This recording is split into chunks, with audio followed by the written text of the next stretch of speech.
Amateur Traveler is in its 20th year now, but can you imagine if I had people on the show who had never been to the destination but had just read about it or seen a movie about it? That wouldn't make any sense at all, and you wouldn't listen. We all know how important it is to receive advice from people who know a destination to get the most authentic local experience. And a great option for experiencing this is Explore Worldwide and their authentic small group adventures, led by local tour leaders, perfect for solo travelers who want to meet like minded people with a desire for adventure. I'm often an independent traveler, but two of my last three trips were with small group tours because they organize everything and it's a lot easier. If you want to recreate the tour I did to Malta, they have a Malta and Gozo Discovery Tour. I'm intrigued by one of their tours called A Taste of Sicily. The company again is Explore Worldwide, and visit exploreworldwide.com to learn more. And thanks to Explore Worldwide for sponsoring this episode of Amateur Traveler. The nights are long, the days are short, and the weather is chilly to downright cold, depending on where you are. It's a good time to slip into a Quince iconic Mongolian cashmere sweaters, which start at only $50. You can treat yourself to everyday luxury at an affordable price with Quince. If you really want to dive into luxury, you can check out their leather handbags, washable silk shirts, and European linen sheet sets. Whatever you're looking for at Quince, all the prices are 50 to 80% less than similar brands, and they do that by partnering directly with top factories and cutting out the middleman. They only work with factories that use safe, ethical, and responsible manufacturing processes. And of course, they use premium fabrics and finishes for that luxury feel in every piece. But you've already heard me rave about my Quince travel pants. Treat yourself this winter without the luxury price tag. Go to quince.com/traveler for 365-day returns plus free shipping on your order. That's QUINCE.com/traveler to get free shipping and 365-day returns. Quince.com/traveler. And thanks to Quince for sponsoring this episode of Amateur Traveler. Got my bags packed, I'm on a roll. I'm heading out there and I'm ready to go. Looking real good in my passport photo. Oh, no. Amateur Traveler, episode 283. Today, the Amateur Traveler goes to a great place to get fish and chips, where you can see the only primates in Europe that don't like soccer, and a great big rock as we go to Gibraltar. I know that I should be heading home, but maybe not today. Welcome to the Amateur Traveler. I'm your host, Chris Christensen. Before we get into this week's interview, I do have 3 news stories for you. We know that things can get a little tense when you're flying in that great big metal tube, but the situation on an American Airlines flight this week got a little out of hand, so much so that the pilot had to dump fuel and head back to the airport, and they were escorted in by F-16 fighters because the melee had broken out on the plane, all because somebody had reclined their seat. Really? Really? On the other hand, a good reason to cancel a flight was found by Qantas that canceled a flight because they found small rodents on board. Not only is that gross, but they wanted to make sure that nobody had been chewing through the wires of the airplane. You may be familiar that sometimes travel agents get to take FAM trips, and a FAM trip is a familiarization trip. The idea is that they get to travel someplace at discounted or possibly even free rates in hopes that they will then sell that location or that trip or that tour. Probably one of the top priorities for a company that is hosting travel agents on a FAM trip is that they don't kill them. But that's what happened, unfortunately, to 3 travel agents who died after drinking what is believed to be alcohol mixed with methanol. One woman is still in a coma. This happened to a Russian travel agency in Turkey. For links to all 3 of those stories, check out the show notes at amateurtraveler.com. I'd like to welcome to the show Spud Hilton, who's come to us from the San Francisco Chronicle, and come to talk to us about Gibraltar. Spud, welcome to the show. Thanks, I appreciate it. And I should say, if there's been any improvement in the writing of Amateur Traveler here over the last year, I took a writing course from Spud at and I'm forgetting the name of the place. That would probably be the Book Passage Travel, Photography, and Food Writing Conference that happens every year up in Corte Madera. And, of course, if there has been no improvement in the writing on the Amateur Traveler, that's because I haven't been paying attention to Spud's advice. Or the advice wasn't very good. Who knows? Spud, why should somebody go to Gibraltar? Well, Gibraltar is one of those great mixes of places. Everybody likes to think that it's a sort of a culture that is out of place. They say, oh, it's a little bit of England that just happens to be wedged in between Spain and Africa. But, I think that's a simplistic view. While essentially it is protected by England and, has been for quite some time, the fact is Gibraltar is its own culture. The people who live there believe they are their own culture. And it's this beautiful mix of sort of British upbringing along with some Andalusian Spain ease. And there just happens to be, right in the middle of this particular culture, this giant rock that everybody on the planet can recognize. And you say for some time, I want to say that this dates back to the Napoleonic era, if I'm not mistaken. That's correct. At some point, basically, in the many, many wars between England and France, France had to give up Gibraltar, despite the fact that it's in Spain. And the French actually spent quite a few years after that, even teaming up with the Spanish once, trying to get it back and never did.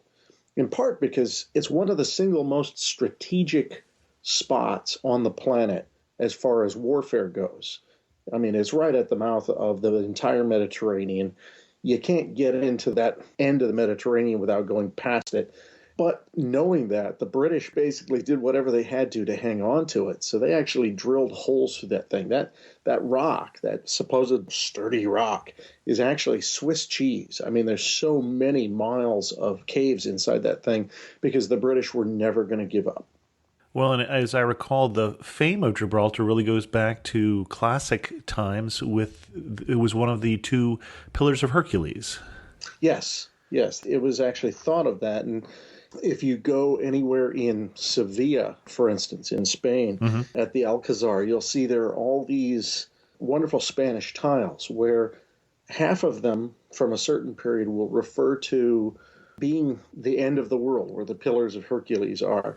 And then half of them will sort of refer to, they're not anymore the end of the world. There was a point at which essentially this continent thought that was the end of the world. Right, sure. Interesting. So if I go to Gibraltar, this is a place where I would normally ask what kind of itinerary, but we're just going to stay in Gibraltar and day trip. I mean, you can see the whole thing with one hotel room. Yes. Yeah, you can pretty much experience all of Gibraltar in a couple of days. And probably the most interesting thing about Gibraltar from the actual traveler's sense is getting on Gibraltar.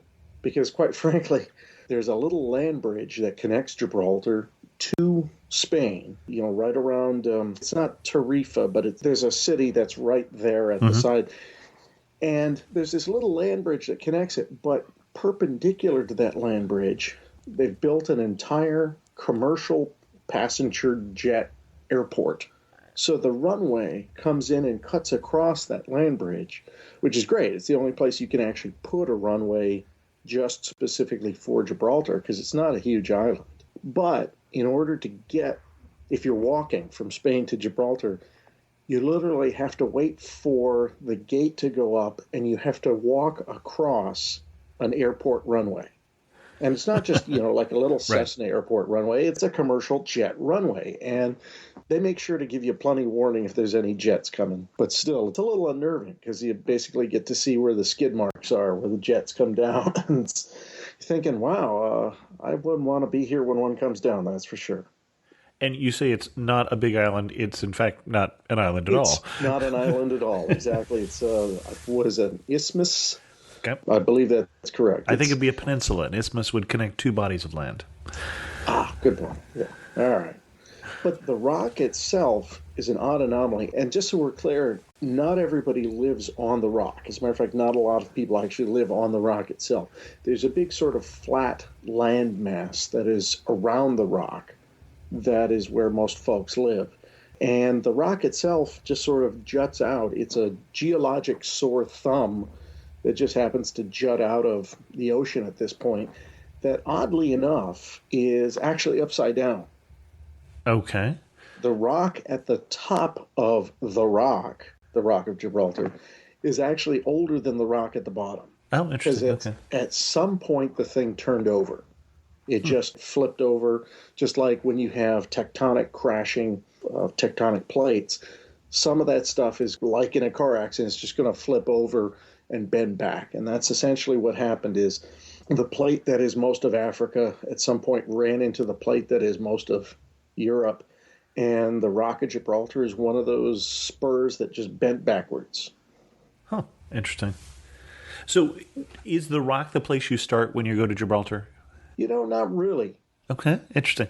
The town itself stretches along the western side of the rock. The eastern side of the rock is where the sheer cliff is that goes pretty much down to the ocean. There's a few things down there, including a small resort, one of the few things that's on that side of the island. But for the most part, you come into town, and the first thing you realize is that you are in a British-infused culture where you've got double-decker buses, you've got telephone and mailboxes that are bright red, and the fact that you have telephone boxes at all is kind of funny, but that and the fact that almost everybody speaks English. When I was there, I was coming from Seville, and we rode the bus down.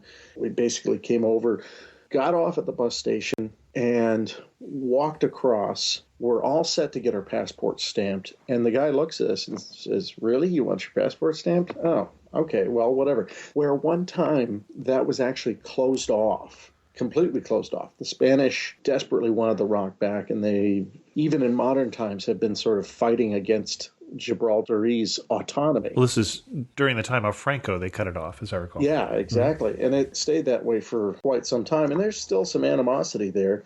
But the simple fact is that when you're walking in, you're coming from Spain where everybody's speaking Spanish. You walk in and suddenly everybody's speaking English, pretty much.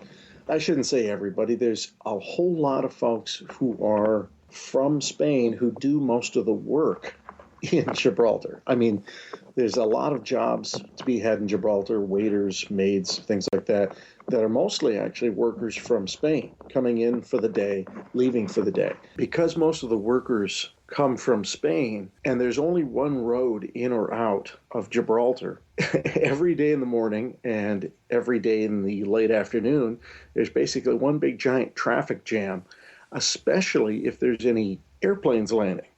Because in the same sense that you have to walk across this airport runway, they all have to drive across that runway. And if there's a plane landing, which takes about half an hour for them to clear the runway, get it ready, clear everything, and then land the plane, and then open it back up to traffic. Well, traffic can actually back up through almost the entire length of Gibraltar in order for people to get off the island at that time of day.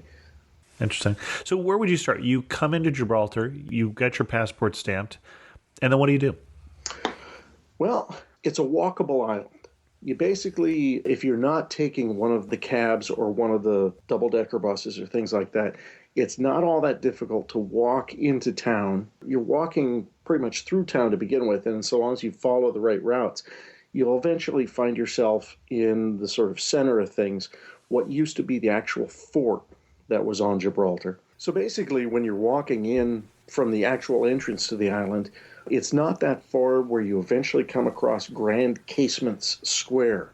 If this were, sort of your average old world European town, this would be the main plaza. This would be where, everybody sits around and sips tea because it was planned that way. In this case, this was actually just a military ground that was sort of turned into a European plaza because it was the main military ground inside what was the original fortress that defended the rock for so long. And I think that's probably the best place to start. It's ringed with a certain amount of touristy shops, touristy restaurants and things like that. but it's also what feeds you into the main streets that are where everyday Gibraltar life is. The shops where people pick up their necessities of life, the shops where people are just going out to eat for birthdays and everyday celebrations. Are there particular sites we want to see when we're down here in the town? Down here in the town, I think a lot of what you're looking for is the history, including there's a few cemeteries from Napoleonic times. There's a few great walls and other battlements that are left over from when it was a major fort. There's a lot of sort of neighborhoody stuff that you can go through and find pubs. Now, granted, some of the sort of British pubs, and I use air quotes on that, British pubs, are going to seem very touristy. They're just going to tout, oh, we're the most British in town and things like that, because there's a lot of UK tourists who actually go to Gibraltar. But there's also a lot of Britishness and a lot of Gibraltarness in some of these places. It may look like just a British pub, but more than likely it's run possibly by somebody who's been there their entire lives and doesn't even really associate with England necessarily, or the waitress is Polish and will tell you all about how she managed to get to Gibraltar and things like that. There's a lot of intermixed culture, especially with the Spanish influence coming in. There are entire shops that are just Spanish. And I think it's worth wandering around the neighborhoods for a while. It doesn't take long, but it's worth wandering around the neighborhoods as well as seeing a lot of the history that's there. And you say intermixed culture, so were we talking fish and chips and tapas? Yes. Okay. We're literally talking fish and chips and tapas. I mean, there's enough fish and chips and meat pie and, shepherd's pie and pints of Guinness and things like that. Although it's an interesting variation. I had a beer at one point in one of the places where the beer itself was called Bushy's Gibraltar Barbary Beer. and literally, it has a slogan on it that said, Barbary Beer, like the rock, it's not for sharing. And it's a deliberate swipe right there. It's a deliberate swipe, I believe, at both the Spanish and the British, because Gibraltar would really like to be autonomous. They want to be essentially their own. They consider themselves their own culture. But, it's funny to be drinking a little Bushy's Gibraltar Barbary beer and noticing that on the label, the languages that are on the beer are English, Spanish, and Manx. Now, you're one of the few people who probably actually, I'm guessing. You have stumped me, Spud, and I love it. Manx. It's a little-known language that's theoretically only spoken on the Isle of Man. Okay. Yeah, and the fact that there's Manx on the side of this beer, I'm not sure if it's because they get a lot of tourism from Manx on Gibraltar, people who can commiserate with being a tiny British-like island or something, but that's on the side of the beer. And I want to say Manx is a form of Celtic, of Gaelic. That's probably correct. I'm not too good with my linguistics, but that's probably right. And especially at night, the land below the rock is just this wonderful little town where you can just sort of wander the streets and very safe, almost no crime to speak of, and find a nice little restaurant, find a nice little British pub, pop in for a pint, and basically, provided you don't act like a tourist too much, they tolerate you and sometimes even embrace you. I actually had some pretty good conversations with a guy who at first I thought was going to kill me when he found out I was an American. Then he found out that I didn't vote for Bush, and we were fast friends. So it worked out okay. Now, we talk about some of this part of town of Gibraltar being touristy. Are there places that your guidebook is going to direct you to that you're going to say, no, not worth your time? Grand Casement Square is one of those places that you could easily write off as just a tourist trap if you wanted to. You go into this, it's a big plaza. It actually has things like a Subway on it. And I don't mean Subway the Underground, I mean Subway the sandwich shop. It has mostly what tourists want there. Although, quite frankly, you're also going to see a lot of locals there doing everyday life, just getting a sandwich. It would be easy to write off, but I don't think I would. I think it's part of that culture. and is worth seeing for its military history. As far as other things you might write off, I can't think of anything for sure. We didn't get to spend a lot of time in town, so we didn't scour everything. But, I don't know, Gibraltar itself and Grand Casement Square, it's something that would be easy to write off, and I don't think you should. Okay. And then we've still got this big rock on our left here. Well, as it turns out, the rock is accessible a lot of different ways. The history's accessible, but the rock itself is accessible. If you were one of those perennially, absolutely, irrevocably active types who's willing to run upstairs, you can actually run upstairs on Gibraltar. There's trails you can hike, but there's also just a set of stairs that will take you most of the way up the rock, provide you have strong knees, and you're in a lot better shape than I am. What's a lot better for those of us who are not so in shape is that they've got this wonderful, wonderful tram that only takes about 3 to 4 minutes to get from the parking lot at the base of the mountain all the way up to essentially the top of the mountain, where they've just recently, within the last year, built a new visitors center that includes a lot of the history of the place and a much better platform for standing out, taking pictures, getting the view. I'll be honest with you, a lot of the time there's overcast or a fog that might come in through there, and it's might not always get to see Africa. On our particular day, we could see forever. I mean, it was gorgeous. We could look back across Spain and then look on the other side and see the Atlas Mountains on the other side, see Tangier and things like that. So we lucked out. It was a perfect view. But there's a lot of other things on the rock that are worth seeing. The rock itself has the trails that you could hike if you want the sort of natural side. It also has several sets of caves. The limestone has a bunch of natural caves, so it's not just the caves that the British carved out of it to to defend not only from the French and the Spanish and eventually from the Germans, because they figured if the rock itself ever fell into German hands, they had a whole plan for how they were going to keep people sort of stowed away inside the rock to act as spies, to report on German activities and things like that. Fortunately, the rock never fell into German hands, so they didn't have to worry about it, but they carved so many tunnels. The nice thing is that there's a lot of natural caves, too, including some that haven't been fully explored. The first couple of guys who went off to explore one of the largest caves never came back. So exploration has been sort of a hit and miss thing.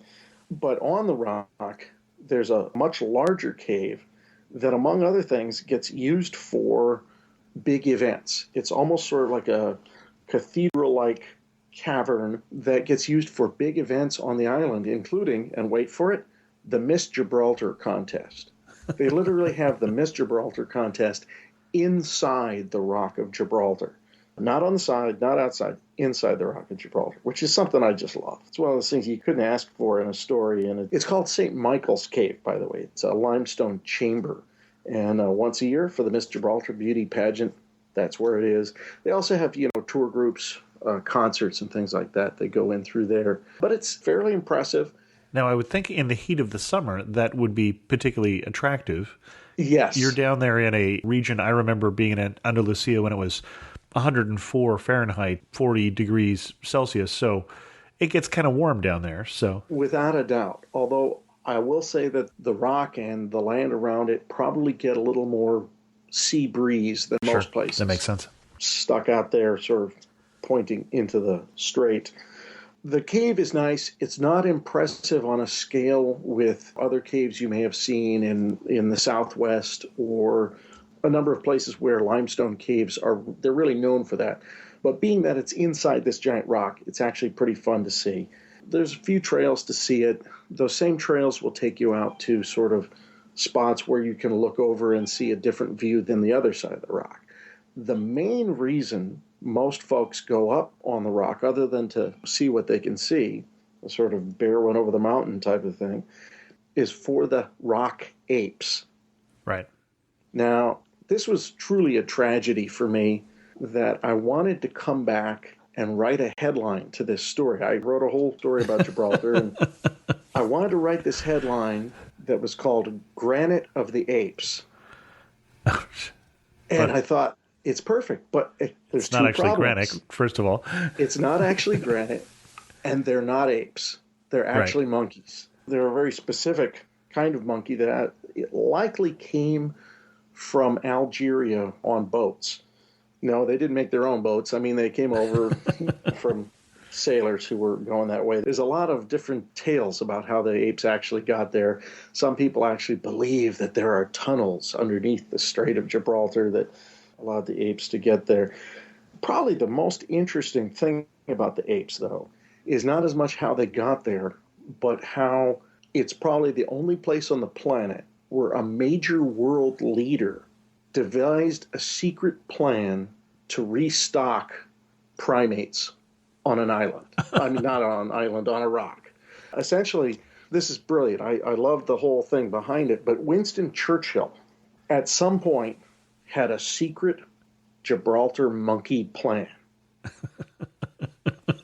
I'm just going to give you a second for that to sink in. And you didn't think that this would be your good headline? No, well, it turns out it was the lead to my story. But, when you think of Winston Churchill, the guy's trying to fight a war and not doing too well in the process. But he's trying to fight a war, leader of the United Kingdom. And at some point he has to stop and help devise a secret monkey plan for Gibraltar. And the reason, I assume the reason for that is that if the monkeys leave Gibraltar, then the British are supposed to leave. Precisely. Yeah, okay. So it's to keep up morale. They're starting to get a low monkey population, and okay, got it. The monkeys were dying off. As it turns out, there weren't that many people on the Rock of Gibraltar who were not military during the war. They actually evacuated almost everybody from Gibraltar who was a citizen to other United Kingdom spots. But the monkeys were getting killed off. The monkeys were dying off for whatever reason. And literally, Churchill authorized a plan to secretly import a whole bunch of monkeys from Algeria to the Rock solely so that you could keep morale up and make sure that the legend never took place. The legend that if the monkeys ever leave Gibraltar, so will the British. And it's probably one of the more interesting facts, and it's probably the more head-scratching one, where you just go, really? This guy had time to sit back and think about importing monkeys. Okay, good. That's good to know. My understanding from a few tourists who've been to Gibraltar is that they would just assume that the monkeys leave Gibraltar, that they're a bit of a pest. Oh, yeah. It's always hard to tell. It's a chicken and the egg scenario. It's hard to tell how much primates like that in the wild would be a pest if not interacting with humans. Right. So in other words, these are normal primates who are basically trying to run around and get your basic food. But they have so many humans coming solely to see these monkeys. And they're actually adorable. They're wonderful little playful monkeys that love to run around. But like a lot of places where that interaction isn't really a healthy relationship, you get tourists up there. Tour guides are basically giving them peaches and things like that to give to the monkeys. And the monkeys are basically climbing on top of people's heads. And people tend to say, oh, that's great. I love this interaction. And then the monkey will steal somebody's camera and the tourists will get pissed off. And they'll say, well, wait a second. You got to take the good with the bad. If you're going to have this interaction, you got to expect the monkeys to do things that you're not going to like. It's hard to tell. I talked to a guy who is one of the main people who feeds the monkeys. Believe it or not, they have an entire system to make sure that they're all healthy. They count them. They check the males and females. The rock is actually large enough where there are several, for lack of a better word, packs of monkeys on the island. And I don't think they have gang warfare or anything like that. But, there are several different packs of monkeys, and they all sort of keep to themselves. But there's a guy who told us the story of Churchill's monkey plan, and he's the guy who runs around and every so often feeds the monkeys, in part to make sure that they don't start coming down into the town as much. That's where you start to run into problems, is when they're showing up on people's doorstep or back window or things like that. So, besides Churchill's secret monkey plan, what else is going to surprise me when I go to Gibraltar? I think one of the things that surprised me was the shape of the rock. If you're anything like me, we grew up with that whole Prudential thing. Right, sure. The Prudential Insurance Company get a piece of the rock. And they showed this very specific shape. Well, unless you're coming at this thing from exactly the right angle, you are not going to recognize it at all. It's a long, sloping rock. The portion that actually is Gibraltar is about 2 miles long. And the rock sort of builds up and slopes as a hill, for the most part, on one side of that. Well, if you go over to Spain and stand in a certain spot way over exactly to the east, you're going to see what the Prudential picture looks like. But from almost any other angle, it doesn't really look like you would expect it to look like. And you also don't realize how much landmass there is around it. Gibraltar isn't just the rock, it is that landmass too, and that's sort of a surprise. Other than that, I think the surprise comes at how much Spain is on Gibraltar. There are enough people who over the years have been able to become Gibraltar citizens or just open up businesses there, things like that. So there, as you said earlier, there are fish and chips and there are tapas. There are all sorts of businesses that are essentially Spanish-speaking businesses for the people who work there, for the people who are tourists there. Now that the borders are open, you get a lot of Spanish tourists going there just to sort of catch some sun, see the view, go up on the rock, visit the apes. We ran into one couple that went to Gibraltar specifically for the surfing. Now, I don't know about you, but that's one of those things that never would have occurred to me. No, I didn't know there was surfing in Gibraltar. Surfing Gibraltar. I think that's one of those things that some people do solely to say that they did. Sounds like Ski Hawaii. They're one of those things that... Yeah. Okay. Yeah, exactly. Who's the most memorable person you met? I got to be honest, I think it was probably the Polish waitress that we had in this one restaurant that claimed to be the oldest British pub in Gibraltar. The Polish waitress actually, we were the only customers on that particular night. It was a slow night. And she told us an interesting sort of story of how she got to be there and things like that. But she was probably a better person for our insight into how Gibraltar is its own culture, how it's a different culture, how for good and for bad, the people of Gibraltar see themselves as an individual country, as an individual culture, an individual entity. And she sort of told us about, like I said, good and bad. It's very difficult to sort of crack into that society unless you're either born into it or somehow welcomed into it. And so at the same time that it's a very kind of interesting, quirky, warm culture that's that mix of British and Spain, it can hold certain elements at arm's length. It wants to be its own and doesn't want to be so diluted, I guess, that it is something less than, I think is probably the way they look at it. And she'd come there in part for a job and would love to live there in part because the schools are so much better, or at least the way she was looking at it. The English-speaking schools on Gibraltar than Spanish-speaking schools in Spain. But it is impossible to crack into that society to live there unless you have some sort of unless you have some sort of ability, which is why the population of the Gibraltar rarely fluctuates. It doesn't really go up or down all that much because they're very strict on immigration. You talk about the uniqueness of the culture.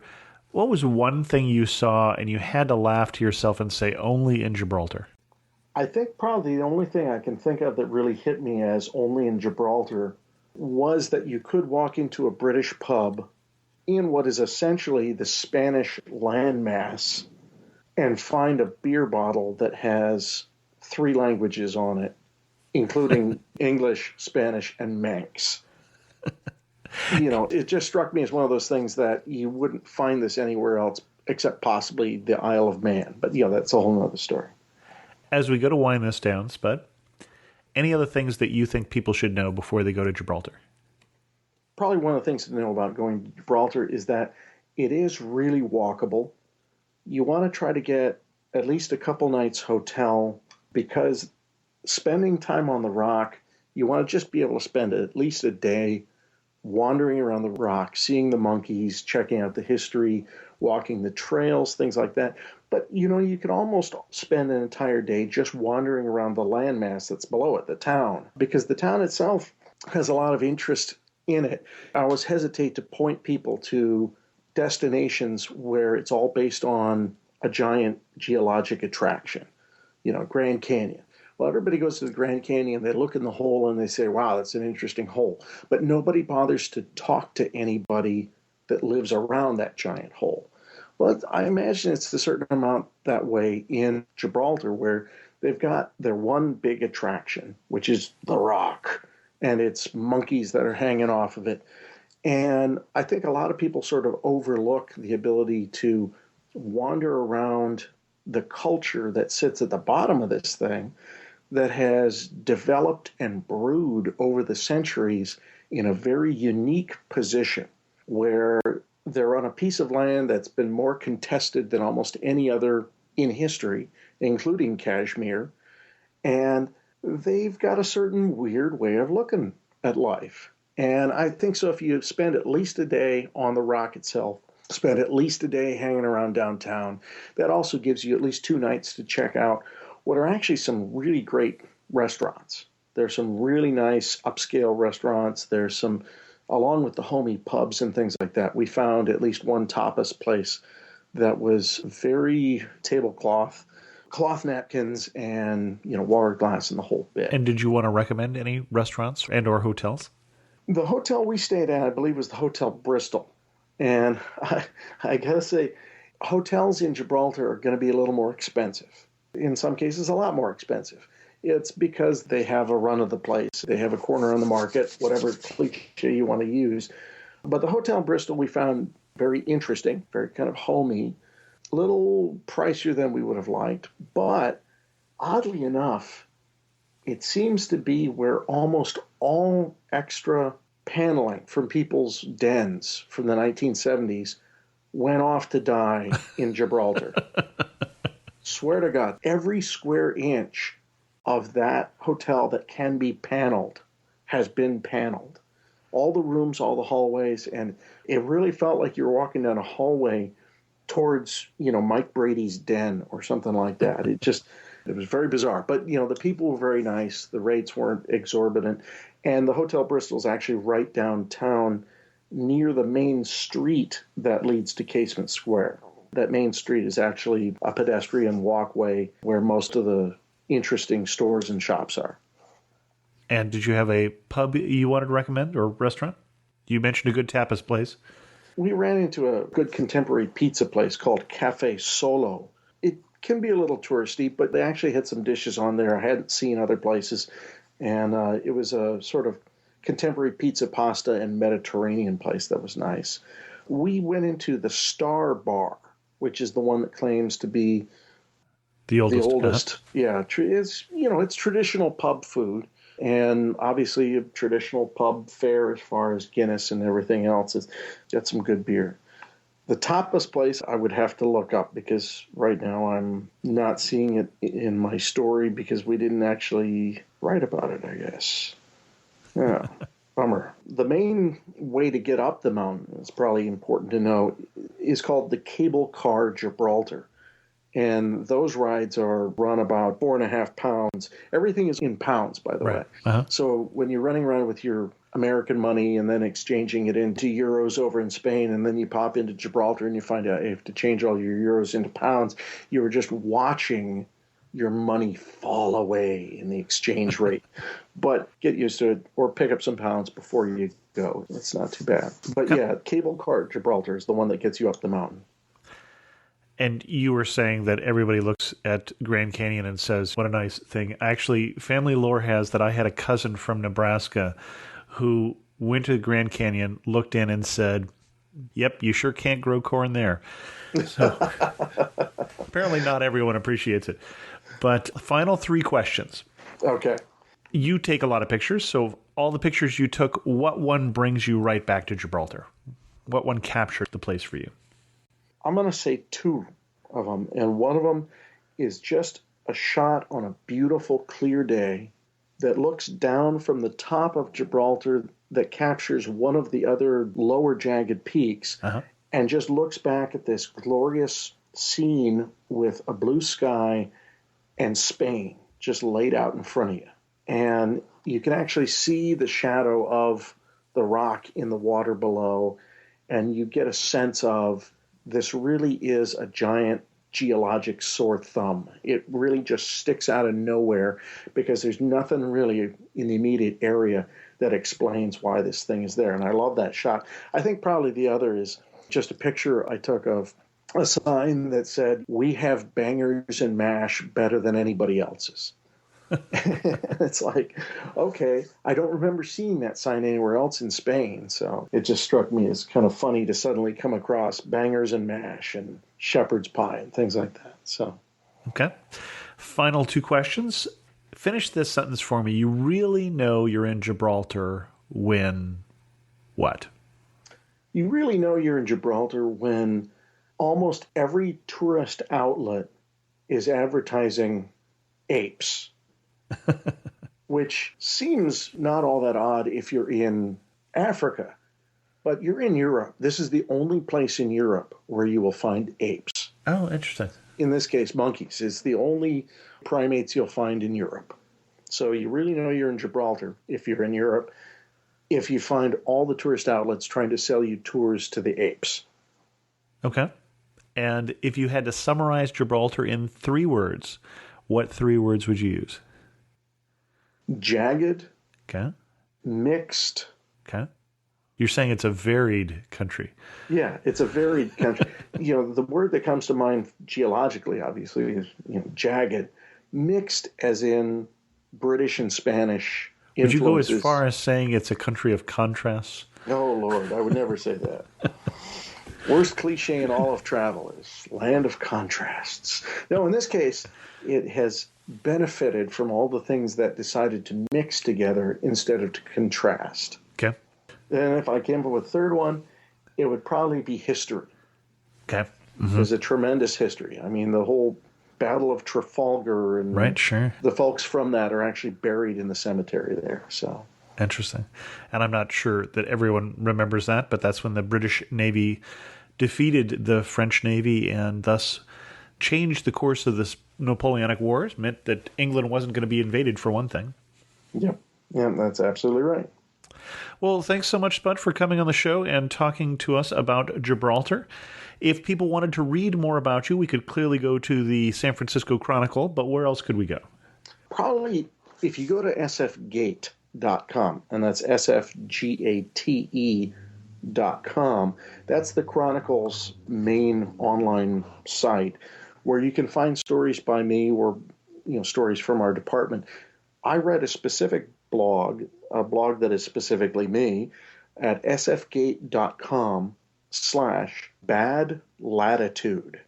And of course, the blog is just named Bad Latitude. And we're trying to put up videos and photos and some of the things that are behind the scenes from the trips I'm able to take, where you obviously can't get everything in print. If I love 50 pictures, but I can only get in 5, we try to put a lot of that sort of behind the scenes and extra stuff, outtakes, at the Bad Latitude blog.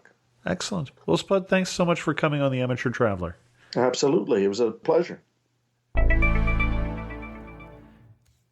In news of the community, we received a comment from Barry Kramer on the episode about traveling to the Guangxi region of China. And it's a large post, so I won't read all of it. I'll let you check that out. But there were a couple things that I wanted to read.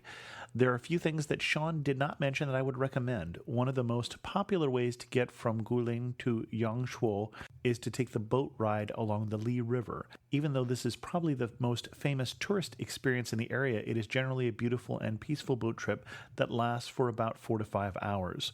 Along the way, you get to see remarkable karst formations, one of which is featured on the Chinese 20 yuan note, as well as the river traffic and scenery. Some reviews will tell you that the boat trip is not worth it, but we thoroughly enjoyed it.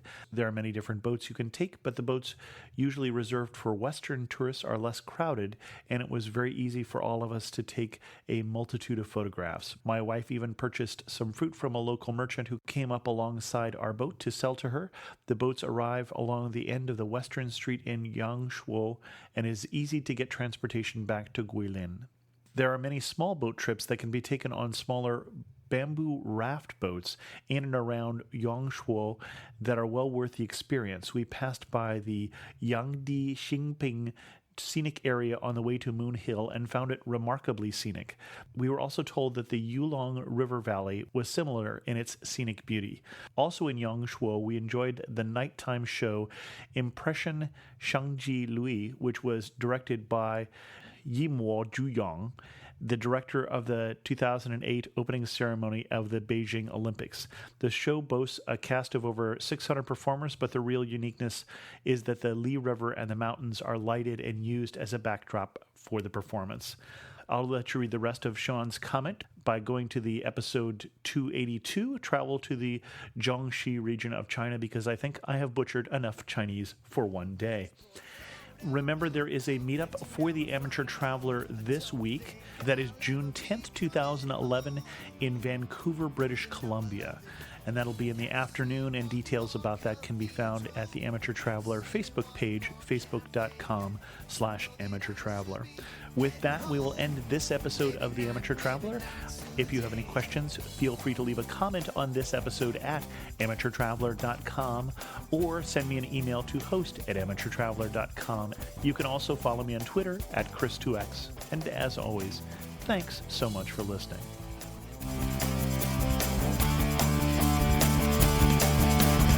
I got to see one more cathedral. I got to sit in one more